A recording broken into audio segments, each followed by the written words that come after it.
Bon, très chers viewers cinéphiles, j'espère que vous allez bien pour cette nouvelle net critique en short 100% spoiler. Donc, je vais vous parler de Vie privée de Rebecca Zlotowski, si je prononce bien le nom de famille, bien sûr. Vie privée, le nouveau film avec Jodie Foster, entre autres, Daniel Auteuil, et aussi également Vincent Lacoste, Mathieu Almaric et Virginie Fira, dans un petit rôle, mais qui est certes très important pour le reste de l'intrigue.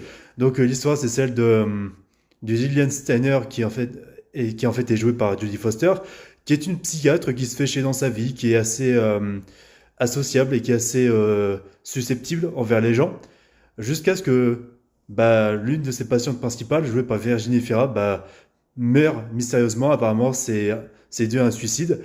Mais au fur et à mesure, elle va enquêter sur sa disparition, elle va découvrir quelques révélations qui sont, comment dire, plus qu'inattendues. Donc, critique 100% spoiler, qu'est-ce que j'en ai pensé de ce film?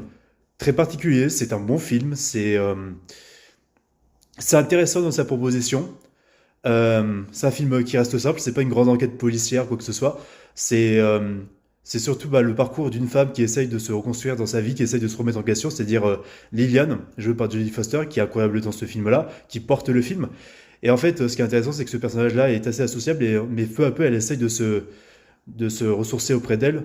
Et en fait, elle apprend à réapprécier sa famille, à renouer des liens plus profonds avec son fils, joué par Vincent Lacoste.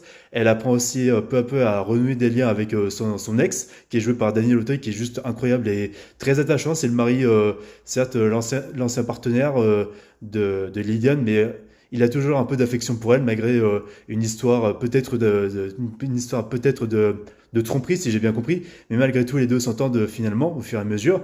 Il y a cette idée où vraiment Amalric, désolé si je prononce mal le nom, qui est une sorte d'antagoniste. Et en fait, il y a un entre-deux où on ne sait pas vraiment si c'est lui qui a tué Virginie Efira, qui est aussi très excellent dans le film, et qui a un certain rôle sensible où vraiment elle a une certaine fragilité et malheureusement, voilà, elle subit sa mauvaise relation avec Mathieu Almaric et aussi sa fille à elle qui peut péter un câble.